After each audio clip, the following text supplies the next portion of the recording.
जय Shri Krishna, good morning. ચાલો Raju sir, આપ સૌનું હાર્દિક સ્વાગત કરું છું।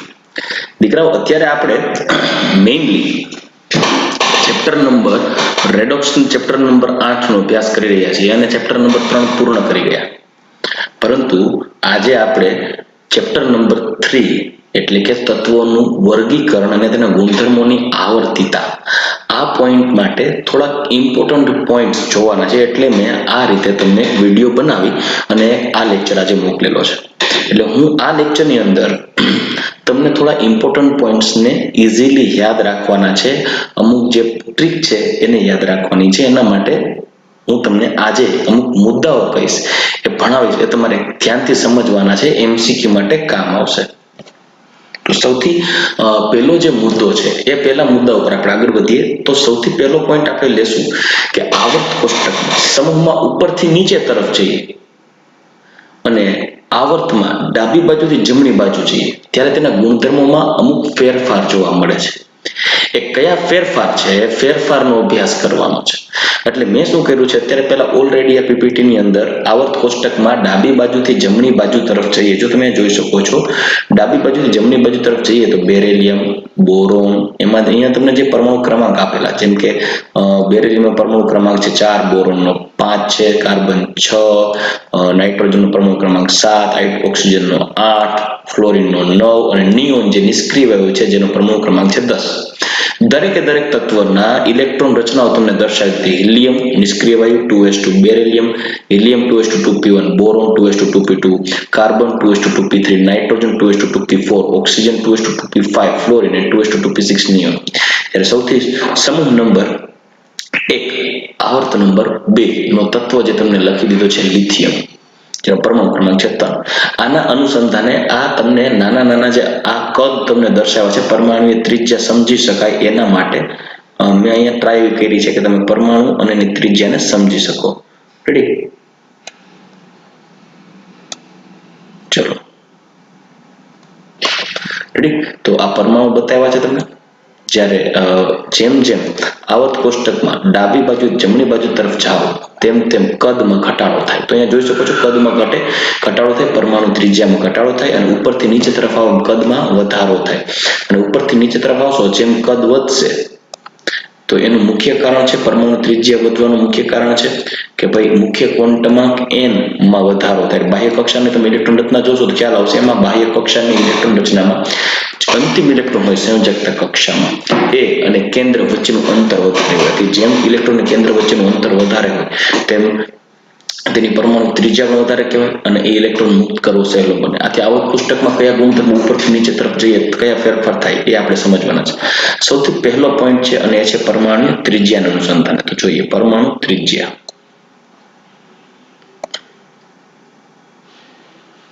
ચલો, પરમાણુ ત્રિજ્યા, તો પરમાણુ ત્રિજ્યામાં આવર્ત કોષ્ટકમાં ડાબી બાજુથી જમણી બાજુ તરફ જઈએ તે પરમાણુ ત્રિજ્યામાં ઘટાડો થાય એટલે કે ઘટે, આ ધ્યાનમાં રાખવું। જ્યારે સમૂહમાં ઉપરથી નીચે તરફ જઈએ એમ પરમાણુ ત્રિજ્યા વધે।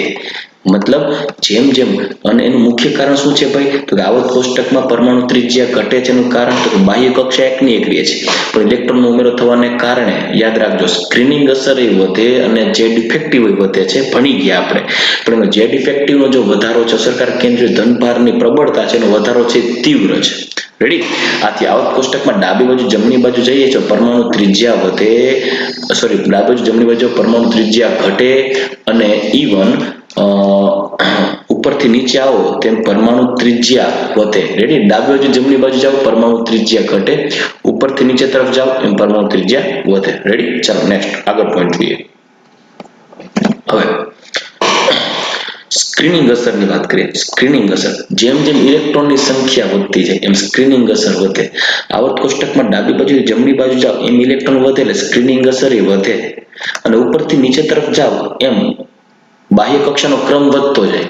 બાહ્ય કક્ષાનો ક્રમ વધતો જાય અંદરની ઇલેક્ટ્રોન ભરાતા જાય ત્યારે સ્ક્રીનિંગ અસર વધે। જો બે બાજુ સ્ક્રીનિંગ અસર વધે, ધ્યાનમાં રાખવું આ બાબતને।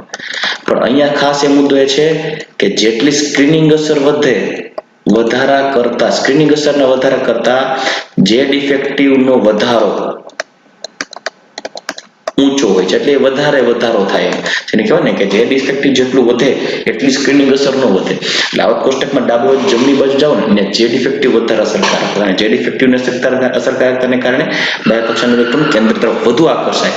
આથી ડાબી બાજુ જમણી બાજુ જાઓ કદમાં ઘટાડો થાય. આ મુદ્દો તમારે ખાસ મગજમાં રાખવાનો છે. ડાબી બાજુ જમણી બાજુ જાઓ તો કદમાં ઘટાડો થાય.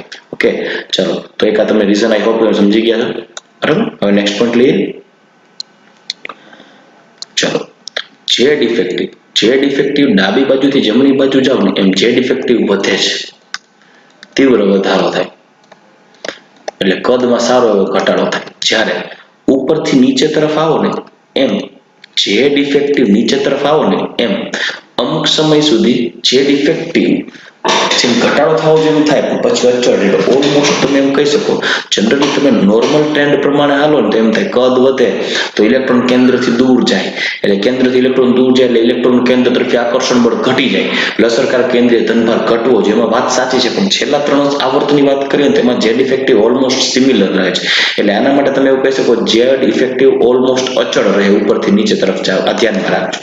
ઘટાડો બહુ ઓછો હોય, લગભગ મૂલ્ય નજીક હોય પણ કદનો વધારો એટલે હોય કે Z ઇફેક્ટિવ અચળ રહે પણ સ્ક્રીનિંગ અસર વધે. જો Z ઇફેક્ટિવ અચળ એટલે સ્ક્રીનિંગ અસર વધે એટલે બાહ્યતમ કક્ષાના ઇલેક્ટ્રોન કેન્દ્ર તરફ આકર્ષણ ઘટી જાય, ઇલેક્ટ્રોન કેન્દ્રથી દૂર જતો જાય એટલે કક્ષાનો ક્રમ વધે. ઉપરથી નીચે તરફ જાવ મુખ્ય ક્વોન્ટમાંક વધે. બાહ્ય કક્ષા જો લિથિયમમાં બાહ્ય કક્ષા બીજી છે, સોડિયમમાં ત્રીજી, પોટેશિયમમાં ચોથી, રૂબિડિયમમાં પાંચમી, સીઝિયમમાં છઠ્ઠી. બાહ્ય કક્ષાનો ક્રમ વધતો જાય તો ઇલેક્ટ્રોન કેન્દ્રથી દૂર જતો જાય, સ્ક્રીનિંગ અસર આંતરિક ભરાતી જાય, ઇલેક્ટ્રોન સ્ક્રીનિંગ અસર વધતી જાય પણ Z ઇફેક્ટિવ અચળ રહેશે.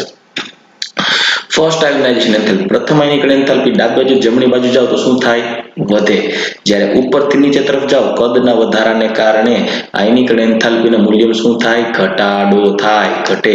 યાદ કરવાના આલેખ પણ સમજાવ્યા છે પણ આની અંદર અપવાદરૂપ કોણ છે ભાઈ? તો અપવાદરૂપ બાબતોને યાદ રાખવાનું છે. કોણ? બેરેલિયમ છે એની આયનીકરણ ઉર્જા બોરોન કરતા વધારે છે. કાયદેસર આવક કોષ્ટકમાં ડાબી બાજુ જમણી બાજુ જાઓ તો બેરેલિયમ અને બોરોનમાં બોરોન છે એ જમણી બાજુ આવે આની ઉર્જા વધવી જોઈએ. આવક કોષ્ટકમાં ડાબી બાજુ જમણી બાજુ જાઓ તો આની ઉર્જા વધે તો આની ઉર્જા વધવી જોઈએ. કેની? બોરોનની, બેરેલિયમ કરતા. પણ અપવાદ સ્વરૂપે કોણ વધારે છે? બેરેલિયમ, કારણ કે બેરેલિયમ ઇલેક્ટ્રોન સ્થાયી છે. નેક્સ્ટ એક્ઝામ્પલ એવું તમને ઉદાહરણ કોણ મળશે? નાઇટ્રોજન અને ઓક્સિજનમાં નાઇટ્રોજનની આયનીકરણ ઉર્જા ઓક્સિજન કરતા વધારે છે. આ બાબતને ખાસ ધ્યાન રાખશું. એવી જ રીતે બેરેલિયમ નીચે કોણ આવે? મેગ્નેશિયમ, બોરોન નીચે એલ્યુમિનિયમ, તેમાં મેગ્નેશિયમની આયનીકરણ ઉર્જા વધારે. નાઇટ્રોજન નીચે ફોસ્ફરસ, ઓક્સિજન નીચે સલ્ફર, તેમાં ફોસ્ફરસની આયનીકરણ ઉર્જા વધારે. આ સમૂહ ક્રમ ટ્રેન્ડ ઉપરથી નીચે તરફ ચાલ્યા કરશે. ઇલેક્ટ્રોન પ્રાપ્તિ ઉર્જા, અચ્છા ખાસ આયનીકરણ ઉર્જા હોય ને કેવી? ઉષ્મા શોષક હોય એટલે એના માટે ડેલ્ટા H ની value ionization enthalpy greater than 0 હોય કેમ કે ઉષ્મા શોષક પ્રક્રિયા છે. જ્યારે ઇલેક્ટ્રોન પ્રાપ્તિ ઉર્જા છે એ ઉષ્મા ક્ષેપક પ્રક્રિયા છે એટલે એ બાબતને ખાસ ધ્યાન રાખશું. આ છે ડેલ્ટા EGH લેસ ધેન 0 ઉષ્મા ક્ષેપક પ્રક્રિયા છે. પરંતુ ડાબી બાજુથી જમણી બાજુ તરફ જાઓ ને એટલે કદ નાનું થતું જાય છે. જો તમે લિથિયમથી તમે ફ્લોરિન તરફ જાઓ ને કદ ઘટતું જાય, Z ઇફેક્ટિવ વધતો જાય એટલે ઇલેક્ટ્રોનનું આકર્ષણ કરવાની વૃત્તિ વધતી જાય. જેમ ઇલેક્ટ્રોનનું આકર્ષણ કરવાની વૃત્તિ વધતી જાય છે ને એમ ઇલેક્ટ્રોન સરળતાથી કેન્દ્ર તરફ આકર્ષાતો જાય એટલે જેમ ઇલેક્ટ્રોન કેન્દ્ર તરફ નજીક આવતો જાય ઉર્જા વધુ ને વધુ દૂર થતી જાય અને ઉત્પન્ન થતી ઉર્જા એ જ ઇલેક્ટ્રોન આકર્ષણ દ્વારા ઉત્પન્ન થતી ઉર્જા એ જ છે ઇલેક્ટ્રોન પ્રાપ્તિ ઉર્જા, જેને ઇલેક્ટ્રોન એફિનિટી પણ કહેવાય, ઇલેક્ટ્રોન આકર્ષકતા પણ કહેવાય. રાઈટ, આ વસ્તુને માઇન્ડમાં રાખજો. વિદ્યુતઋણતા અને ઇલેક્ટ્રોન આકર્ષકતા વચ્ચે ભેદ છે. ઇલેક્ટ્રોન આકર્ષકતા એ ઇલેક્ટ્રોન પ્રાપ્તિ ઉર્જાને સિમિલર છે. વિદ્યુતઋણતા વસ્તુ અલગ છે. ફ્લોરિનની વિદ્યુતઋણતા વધારે ક્લોરીન કરતા પણ ઇલેક્ટ્રોનની આકર્ષકતા ક્લોરીનની વધારે ફ્લોરિન કરતા કેમ કે ફ્લોરિનમાં અપવાદ સ્વરૂપે ઇલેક્ટ્રોનિક ગીચતા, અંદર ઇલેક્ટ્રોનિક ગીચતા બાહ્ય ઉમેરાતા ઇલેક્ટ્રોનને નડે છે. રાઈટ, યાદ તો આપણે બધી બાબતો એવી છે જે મોસ્ટ ઇમ્પોર્ટન્ટ છે, MCQ માટે ખાસ કામની છે એટલે હું તમને આ ઇમ્પોર્ટન્ટ પોઈન્ટ કરાવું છું. તો ઇલેક્ટ્રોન પ્રાપ્તિ ઉર્જા છે, ઇલેક્ટ્રોન પ્રાપ્તિ ઉર્જા જે લેસ ધેન 0 ઉષ્મા ક્ષેપક હોય જેમાં આવક કોષ્ટકમાં ડાબી બાજુ જમણી બાજુ જાઓ એમ ઇલેક્ટ્રોન આકર્ષણની વૃત્તિ વધે છે. આથી આ વધે અને ઉપરથી નીચે તરફ જાઓ એમ ઇલેક્ટ્રોન આકર્ષણની વૃત્તિ ઓછી હોય, ગુમાવવાની વૃત્તિ વધારે હોય કેમ કે ઇલેક્ટ્રોનનું કેન્દ્રથી અંતર વધે, ઇલેક્ટ્રોન કેન્દ્ર ડિસ્ટન્સ વધે, ઇલેક્ટ્રોન સરળતાથી દૂર થઈ જાય આકર્ષાય નહીં એટલે ઉપરથી નીચે તરફ જવા ઘટે. ચોખ્ખું કીધું ઉષ્મા ક્ષેપક હોય પણ આમાં અપવાદ છે. કોણ છે અપવાદ? તો એ જોઈએ. ડેલ્ટા EgH ક્લોરીનની વધારે કેના કરતા? ફ્લોરીન કરતા. પ્રથમ આયનીકરણ ઉર્જા, પ્રથમ ઇલેક્ટ્રોન પ્રાપ્તિ ઉર્જા, દ્વિતીયની વાત નથી કરતો. દ્વિતીય ઇલેક્ટ્રોન પ્રાપ્તિ ઉર્જા ઓલમોસ્ટ ઉષ્મા શોષક જ હોય. ઇવન સલ્ફરની વધારે છે ઓક્સિજન કરતા. શું કરવાનું ભાઈ? એવું કરવાનું જોવા મળ્યું. મેં તમને કીધું ને, આ ગીચ ઇલેક્ટ્રોન રચના હોય. ઓક્સિજન અને ફ્લોરીનમાં ગીચ ઇલેક્ટ્રોન રચના હોય. અને ગીચ ઇલેક્ટ્રોન રચનાને કારણે ઓક્સિજન અને ફ્લોરીન ની ઇલેક્ટ્રોન પ્રાપ્તિ અનુવર્તી ક્લોરીન અને ઓક્સિજનની સલ્ફર કરતા ઓછી. એટલે આમાં ફ્લોરીન ઇલેક્ટ્રોન પ્રાપ્તિ, ફ્લોરીનની વિદ્યુત ઋણતા વધારે જ્યારે ક્લોરીનની ઇલેક્ટ્રોન આકર્ષકતા વધારે. એઝ ઇટ ઇઝ ઓક્સિજનની વિદ્યુત ઋણતા વધારે તો સલ્ફરની ઇલેક્ટ્રોન આકર્ષકતા વધારે. નોર્મલી ટ્રેન્ડ એવો હોય, જેની વિદ્યુત ઋણતા વધારે હોય એની જ ઇલેક્ટ્રોન આકર્ષકતા વધારે હોવી જોઈએ. લોજિકલી સાચું બને. પણ ફ્લોરીનમાં ઇલેક્ટ્રોનની ફ્લોરીનની વિદ્યુત ઋણતા વધારે છે. જ્યારે ફ્લોરીન ઇલેક્ટ્રોનને આકર્ષે ને એની વિદ્યુત ઋણતાને કારણે, ત્યારે જેમ ઇલેક્ટ્રોન નજીક આવે તેમ ઉમેરાતા ઇલેક્ટ્રોનને અંદરનો ઇલેક્ટ્રોન પ્રબળતાથી અપાકર્ષે. ભાઈ દેખાતું અંદર આવતો ને અંદર હાકળ છે. એટલે ઉમેરાતા ઇલેક્ટ્રોનનું અપાકર્ષણ થવાને કારણે જેટલી ઉર્જા ઉત્પન્ન થવી જોઈએ એમાંથી અમુક ઉર્જા પાછી અપાકર્ષણનો વિરોધ કરવામાં વપરાય. એટલે ઉત્પન્ન થતી પરિણામી ઉર્જાનું મૂલ્ય ઓછું થાય. આથી ઇલેક્ટ્રોન સરળતાથી એન્ટર ન થાય. જ્યારે ક્લોરીનમાં અપાકર્ષણ ઓછું થશે કેમ કે બાહ્ય કક્ષા ત્રીજી છે ક્લોરીનમાં. ક્લોરીનની બાહ્ય કક્ષા ત્રીજી, સમવાની સંખ્યા ઇલેક્ટ્રોનની 18 પણ 6 આખા 11, 7 ઇલેક્ટ્રોનની જગ્યા ખાલી છે. એટલે ઇઝીલી એન્ટર થશે, અપાકર્ષણ ઓછું થશે. એટલે ક્લોરીન, ફ્લોરીન અને સલ્ફર ઓક્સિજનનો અપવાદરૂપ કેસ છે, જેને આપણે લેક્ચરની અંદર આના વિશે ડિટેલમાં ડિસ્કસ કરી ગયા હતા. બીજું એક આમાં અપવાદ એ પણ હતું, યાદ રાખજો. બેરેલિયમ, નાઇટ્રોજન અને ઉમદા વાયુ આ બધા કેવા છે? ઉષ્મા શોષક. ડેલ્ટા EgH ધરાવે ઇલેક્ટ્રોન પ્રાપ્તિ એન્થાલ્પી કેવી? ઉષ્મા શોષક હોય. જનરલી બધા ઉષ્મા ક્ષેપક હોય. આ દેવના દીધેલા ઉષ્મા શોષક બતાવે. શું કરવાની ઇલેક્ટ્રોન પ્રાપ્તિ એન્થાલ્પી ઉષ્મા શોષક છે? કેમ કે બેરેલિયમની ઇલેક્ટ્રોન રચના સ્થાયી 2s2, નાઇટ્રોજનની સ્થાયી અર્ધપૂર્ણ 2s2p3, જ્યારે નિષ્ક્રિય હોય તો સ્થાયી ઇલેક્ટ્રોન રચના ધરાવે છે. બરાબર, જાણો છો આપ. નેક્સ્ટ પોઈન્ટ, વિદ્યુત ઋણતાના સંદર્ભે વાત કરી. ચાલો દીકરાઓ, વિદ્યુત ઋણતા ઉપરથી નીચે તરફ જાવ ને એમ ઘટે. જ્યારે ડાબી બાજુથી જમણી બાજુ તાવ એમ વિદ્યુત ઋણતા વધે. રેડી? ત્યાર પછી ધાતુ ગુણ. ડાબી બાજુથી જમણી બાજુ જાવ એમ ધાતુ ગુણ શું થશે? ઘટે. અધાતુ ગુણ વધે. ઉપરથી નીચે તરફ જાવ, ઇલેક્ટ્રોન ગુમાવવાની વૃત્તિ વધે ને, કેમ કે કદ મોટું થાય, ઇલેક્ટ્રોન સરળતાથી દૂર થઈ જાય, ઇલેક્ટ્રોન કેન્દ્રથી દૂર. જેમ ઇલેક્ટ્રોન ગુમાવવાની વૃત્તિ વધે એમ ધાતુ ગુણ વધે. તો ઉપરથી નીચે તરફ જાવ, ધાતુ ગુણ વધે, અધાતુ ગુણ ઘટે. એઝ ઇટ ઇઝ અધાતુ ગુણ, ડાબી બાજુથી જમણી બાજુ જાઓ, અધાતુ ગુણ વધે અને ઉપરથી નીચે તરફ જાઓ તો અધાતુ ગુણ ઘટે. ચલો, ક્લિયર? સો નેક્સ્ટ સ્લાઇડ તરફ આપણે આગળ વધીએ દીકરાઓ.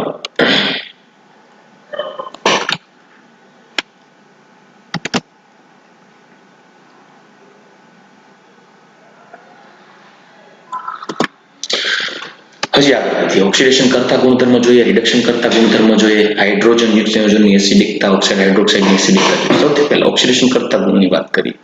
ચાલો,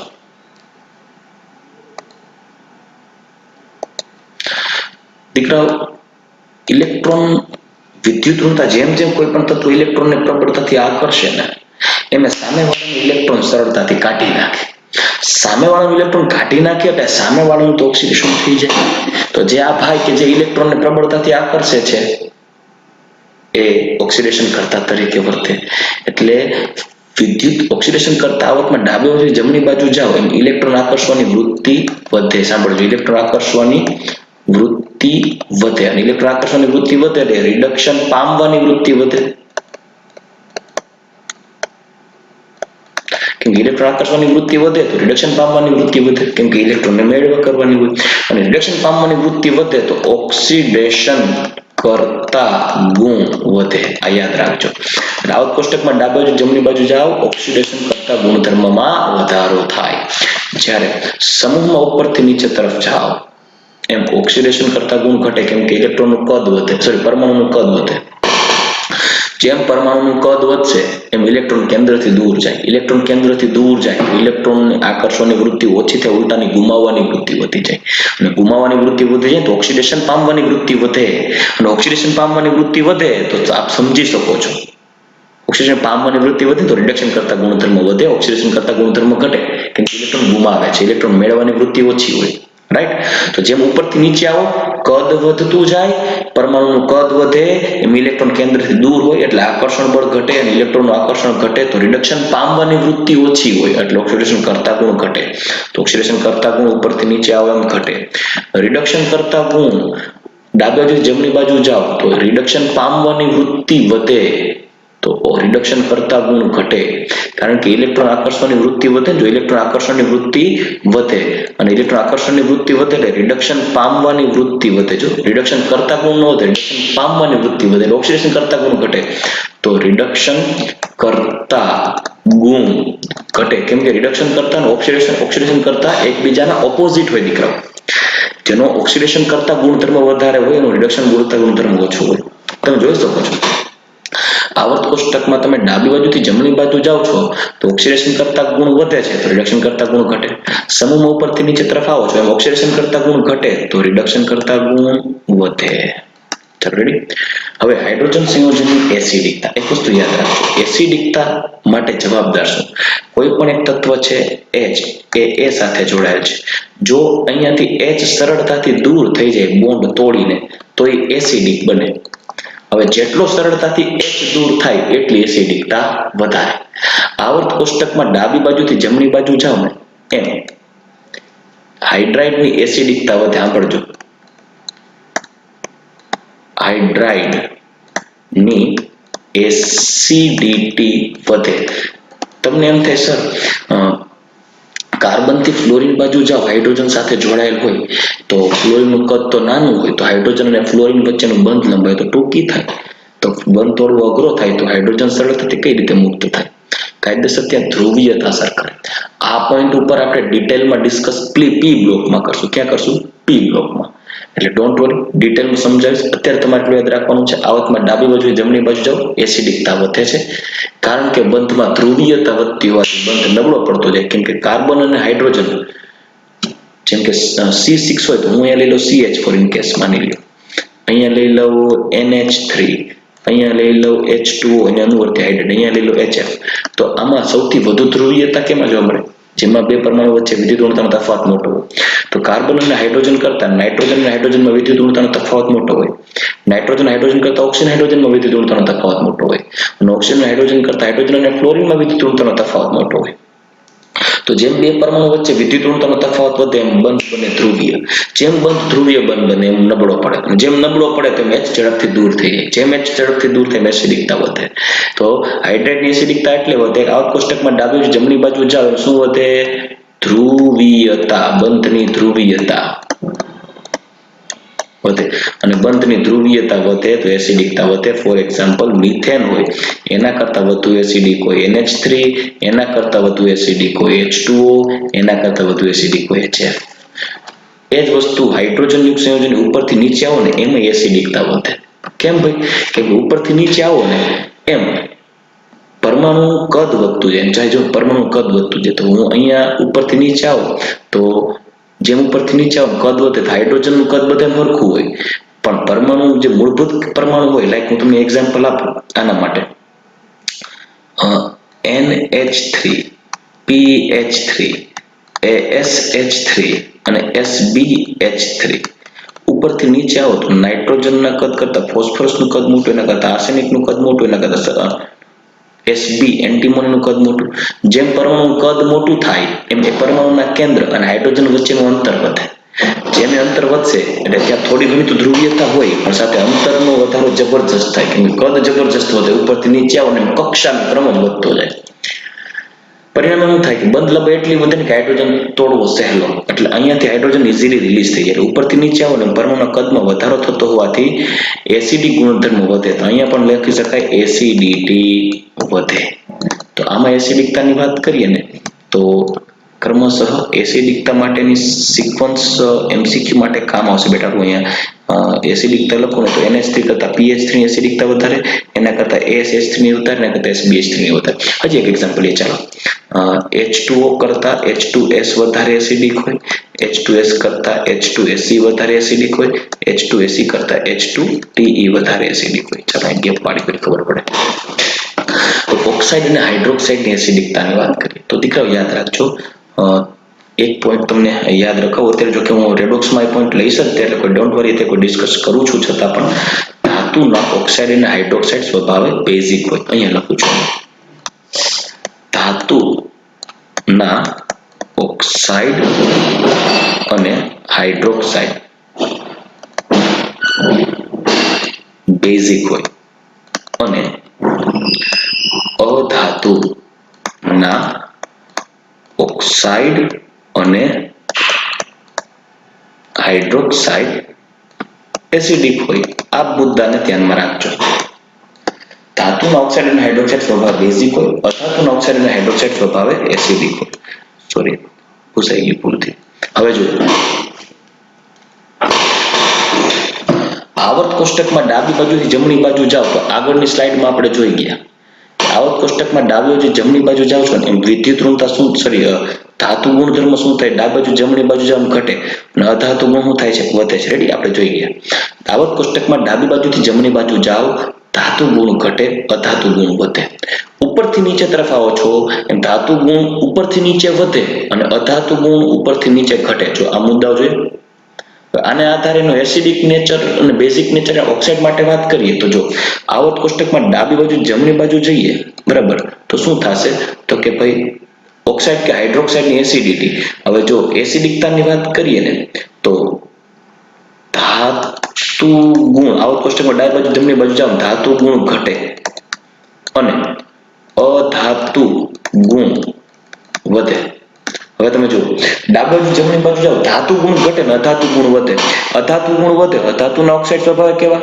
ઓક્સાઇડ હાઇડ્રોક્સાઇડ સ્વભાવે એસિડિક ડાબી બાજુથી જમણી બાજુ જાઓ ધાતુ ગુણ ઘટે અધાતુ ગુણ વધે જેમ અધાતુ ગુણ વધે એમ એની એસિડિકતા હોય ઓક્સાઇડ અને હાઇડ્રોક્સાઇડ એસિડિક હોય અધાતુના તો જેમ ડાબી બાજુથી જમણી બાજુ જાવ આવર્ત કોષ્ટકમાં એમ ધાતુ ગુણ ઘટે અધાતુ ગુણ વધે એટલે ઓક્સાઇડ અને હાઇડ્રોક્સાઇડની બેઝિકતા ઘટે એસિડિકતા વધે થાય ને તો જો અહીંયા હું લખશું આપણે એસિડિટી વધે સામે હાઇડ્રોક્સાઇડ બેઝિકતાની વાત કરીએ તો બેઝિસિટી ઘટે એઝ ઇટ ઇઝ ઉપરથી નીચે આવો તો જો ઉપરથી નીચે સમૂહમાં ઉપરથી નીચે આવો ને ધાતુ ગુણ વધે કેમ કે ઇલેક્ટ્રોન ગુમાવવાની વૃત્તિ વધે હવે જેમ ધાતુ ગુણધર્મ વધશે એમ એના ઓક્સાઇડ અને હાઇડ્રોક્સાઇડ સ્વભાવે કેવા બેઝિક તો જેમ સમૂહમાં ઉપરથી નીચે આવો પરમાણુનો ધાતુ ગુણધર્મ વધે તો એના ઓક્સાઇડ અને હાઇડ્રોક્સાઇડની બેઝિકતા વધે કેમ કે ધાતુ ગુણધર્મ વધે અને અધાતુ ગુણધર્મ ઘટે એટલે ઓક્સાઇડ હાઇડ્રોક્સાઇડની એસિડિકતા ઘટે તો અહીંયા એમ લખી શકાય કે ભાઈ ઓક્સાઇડ અને હાઇડ્રોક્સાઇડની એસિડિકતા ઘટે અને બેઝિકતા વધે દીકરાનો એમસીક્યુ પણ બની શકે જો દાખલા તરીકે તમને આવું પૂછે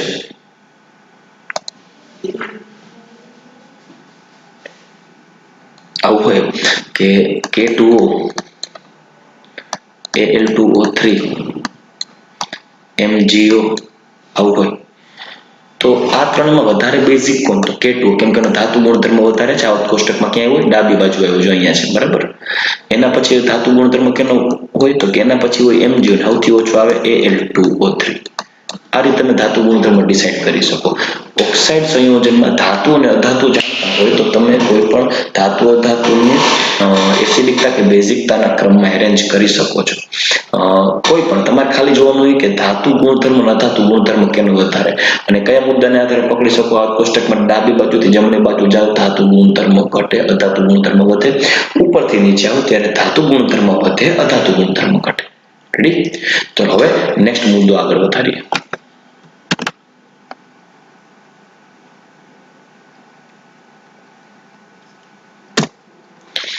બીજું ખાસ યાદ રાખવું જોઈએ અત્યારે જે આપણે કન્ફ્યુઝન જોઈએ જે પોઈન્ટ જોઈએ એમાંથી અમુક બાબતોને યાદ રાખજો જો ખાસ યાદ રાખવા જેવી બાબતો સૌથી પહેલા આવર્તમાં પ્રથમ આયનીકરણ એન્થાલ્પીનો અપવાદ કોણ હતું બેરિલિયમ અને બોરોન નાઇટ્રોજન અને ઓક્સિજન એટલે પ્રથમ આયનીકરણની સિક્વન્સ આ થાય ડેલ્ટા IH1 લિથિયમ બોરોન પછી બેરિલિયમ બરાબર આ ડાવડું થયું છે કેમ કે બેરિલિયમ અહીંયા આવવું જોઈએ બોરોન પછી આવવું જોઈએ પણ બેરિલિયમ એની ઉર્જા વધારે પછી ઓક્સિજન પછી નાઇટ્રોજન જો અપવાદરૂપ નાઇટ્રોજન છે પછી ફ્લોરિન અને neon as it is sodium પછી મેગ્નેશિયમ ને બદલે એલ્યુમિનિયમ એટલે સોરી એલ્યુમિનિયમ જે છે એ ત્રીજા નંબર આવવું જોઈએ પણ બીજા નંબર આવ્યું કેમ કે મેગ્નેશિયમ ને એની ઉર્જા વધારે એઝ ઇટ ઇઝ નાઇટ્રોજન નીચે ફોસ્ફરસ આવશે એટલે સલ્ફર ફોસ્ફરસ આ સિક્વન્સ છે છેડે સુધી સમૂહમાં આવી રીતે જોવા મળશે આવર્તમાં ઇલેક્ટ્રોન પ્રાપ્તિ ઉર્જાની વાત કરીએ દીકરા તો આમાં પદ કોણ હતું? ક્લોરીન ઇલેક્ટ્રોન પ્રાપ્તિ એન્થાલ્પી ફ્લોરીન કરતા વધારે. વિદ્યુત ઋણતાની વાત કરીએ તો ફ્લોરીનની વધારે. વિદ્યુત ઋણતા કેની વધારે? ફ્લોરીનની. કેના કરતા? ક્લોરીન કરતા. ઓક્સિજનની વધારે કેના કરતા? સલ્ફર કરતા. પણ ઇલેક્ટ્રોન પ્રાપ્તિ ઉર્જામાં ઊંધું. ક્લોરીન ઇલેક્ટ્રોન પ્રાપ્તિ એન્થાલ્પી ફ્લોરીન કરતા વધારે, સલ્ફર ઇલેક્ટ્રોન પ્રાપ્તિ એન્થાલ્પી ઓક્સિજન કરતા વધારે. તો જો ડેલ્ટા EgH ની સિક્વન્સ લખવી હોય ને તો સૌથી વધુ ડેલ્ટા EgH Cl ની લેવાય, પછી આવે F આવે, પછી આવે સલ્ફર અને પછી આવે ઓક્સિજન. આ યાદ રાખજો, આ MCQ કામ આવશે. પોઈન્ટ. ચાલો રેડી. 16મા સમૂહ માટે ઇલેક્ટ્રોન પ્રાપ્તિ એન્થાલ્પી સલ્ફર, પછી ઓક્સિજન, પછી સેલેનિયમ, ટેલુરિયમ, પોલોનિયમ. સમૂહમાં ઉપરથી નીચે તરફ જાઓ ને ઇલેક્ટ્રોન પ્રાપ્તિ એન્થાલ્પીનું મૂલ્ય ઘટે તો ઓક્સિજનની નીચે સલ્ફર આવે, અપાર સલ્ફર પહેલા આવે, કેમ કે ઓક્સિજનમાં ઇલેક્ટ્રોનની ગીચતા હોય, આંતરિક ઇલેક્ટ્રોન. પછી સમૂહ નંબર 17માં પ્રથમ ઇલેક્ટ્રોન પ્રાપ્તિ એન્થાલ્પીની વાત કરીએ તો ફ્લોરીન, ક્લોરીન, બ્રોમિન, આયોડીન. સમૂહ ઉપરથી નીચે તરફ જાઓ ઇલેક્ટ્રોન પ્રાપ્તિ ઉર્જા ઘટે, અપાર ક્લોરીન ઇલેક્ટ્રોન પ્રાપ્તિ એન્થાલ્પી ફ્લોરીન કરતા વધારે, પછી બ્રોમિન અને આયોડીન. યાદ રાખજો, ઇલેક્ટ્રોન પ્રાપ્તિ એન્થાલ્પી હંમેશા કેવી હોય? ઉષ્મા ક્ષેપક હોય. પણ અપવાદ સ્વરૂપે શું હતું? તો કે જો બેરેલિયમ અને નાઇટ્રોજન નિષ્ક્રિય વાયુ આ ત્રણ એવા છે કે જેની ઇલેક્ટ્રોન પ્રાપ્તિ એન્થાલ્પી ઉષ્મા શોષક હોય, પ્રથમ ઇલેક્ટ્રોન પ્રાપ્તિ. પણ હંમેશા દ્વિતીય કે તૃતીય ઇલેક્ટ્રોન પ્રાપ્તિ એન્થાલ્પી ઉષ્મા શોષકો જોઈએ, લાઈક O- હોય, એમાંથી O-2 થવું હોય તો ડેલ્ટા H અહીં એક ઇલેક્ટ્રોન ઉમેરીએ તો ડેલ્ટા EgH સેકન્ડ એ હંમેશા પોઝિટિવ જ આવે, ઉષ્મા શોષક જ હોય, કોઈ પણ. એટલે O-2 થવા માટે N-3 થવું હોય, C-4 થવું હોય, ડેલ્ટા EgH ઓલવેઝ પોઝિટિવ જ હોય, ઉષ્મા શોષક હોય. આ યાદ રાખજો. આપણે આગળ ડિસ્કસ કરી ગયા છે, રિપીટ થાય છે. બીજું, આવત કોષ્ટકનું સૌથી મોટું તત્વ હોય ને કદમાં, પરમાણુ ત્રિજ્યામાં, તો સીઝિયમ હોય, કેમ કે ઉપરથી નીચે આવો ને એમાંય કદ વધે અને આમાંય કદ વધે. તો સૌથી છેડે કોને હોય? સીઝિયમ. અને આમ કદ ઘટે અને નીચેથી ઉપર કદ ઘટે. યાદ રાખજો. સીઝિયમ સૌથી કદમાં મોટું, સૌથી નાનું કદમાં હોય તો હાઇડ્રોજન છે. સૌથી વધુ વિદ્યુત ઋણીય ફ્લોરિન. સૌથી ઓછું વિદ્યુત ઋણીય, સૌથી ઓછું વિદ્યુત ઋણીય હોય એ હોય સીઝિયમ. આ યાદ રાખજો. કોણ હોય? સીઝિયમ એ સૌથી ઓછું વિદ્યુત ઋણીય હોય. સૌથી વધુ વિદ્યુત ઋણીય ફ્લોરિન, સૌથી ઓછું વિદ્યુત ઋણીય સીઝિયમ. સૌથી ધાતુ ગુણધર્મ પ્રબળ ધરાવતો હોય તો સીઝિયમ. સૌથી પ્રબળ અધાતુ ગુણધર્મ ધરાવતો હોય તો ફ્લોરિન. પછી સૌથી વધુ ઊંચું ઉત્કલન બિંદુ હિલિયમ હોય અને સૌથી ઓછું ઉત્કલન બિંદુ સૌથી વધુ ઊંચી આયનીકરણ ઉર્જા હોય એ હિલિયમની હોય અને સૌથી ઓછી આયનીકરણ ઉર્જા હોય સીઝિયમની. સૌથી વધુ ઇલેક્ટ્રોન પ્રાપ્તિ એન્થાલ્પી કેની? ક્લોરીનની. તમને એમ થશે ક્લોરીન વધુ વિદ્યુત ઋણીય છે, રાઈટ, ક્લોરીન વધુ વિદ્યુત ઋણીય છે, પણ આંતરિક ઇલેક્ટ્રોન ગીચ ઇલેક્ટ્રોન રચનાને કારણે ઇલેક્ટ્રોન પ્રાપ્તિ ઉર્જા ક્લોરીનની વધી જાય છે. સૌથી મોટું આયોનિક કદ I- નું અને સૌથી નાનું આયનીય કદ એ હોય H+. ચલો રેડી. Okay, next. ઉભય ગુણી ઓક્સાઇડ અને હાઇડ્રોક્સાઇડ ની વાત કરીએ. દીકરા ધાતુના ઓક્સાઇડ સ્વભાવે એસિડિક, બેઝિક ઓક્સાઇડ, હાઇડ્રોક્સાઇડ. અધાતુના ઓક્સાઇડ હાઇડ્રોક્સાઇડ સ્વભાવે એસિડિક હોય, પણ અમુક ધાતુઓ એવી છે કે જેમના ઓક્સાઇડ અને હાઇડ્રોક્સાઇડ ઉભય ગુણી હોય, એમ્ફોટેરિક, મતલબ એસિડિક હોય ને બેઝિક હોય. કોણ તો જો એ છે Sb એટલે કે એન્ટીમની છે, ઝિંક છે, પછી આર્સેનિક છે, ટીન છે, લેડ છે, એલ્યુમિનિયમ છે, બેરિલિયમ છે. આટલા ધાતુના ઓક્સાઇડ અને હાઇડ્રોક્સાઇડ સ્વભાવે બેઝિક હોય. તમને એમ થાય યાદ રાખવી પડશે? હા, એના માટેનો કોડ આપી દઉં દીકરા. એક કોડ તમારે યાદ રાખવાનો છે. કોડ આવો થશે: સબઝનકી આસ સુનો પ્રભુ અલ્લાહ બે. સબઝનકી આસ સુનો પ્રભુ અલ્લાહ બે. કોઈ આસ્તિક માણસ હોય જે ધર્મમાં ભેદભાવ ન કરતો હોય તો એ ભગવાન ને નમે, અલ્લાહ નહીં નમે અને બધા પાસે સરખી પ્રાર્થના કરતો હોય કે બધાની ઈચ્છા પૂરી કરે. સબઝનકી આસ સુનો પ્રભુ અલ્લાહ બે. પ્રભુ અલ્લાહ બે થઈને તમે બધાની ઈચ્છા પૂરી કરજો.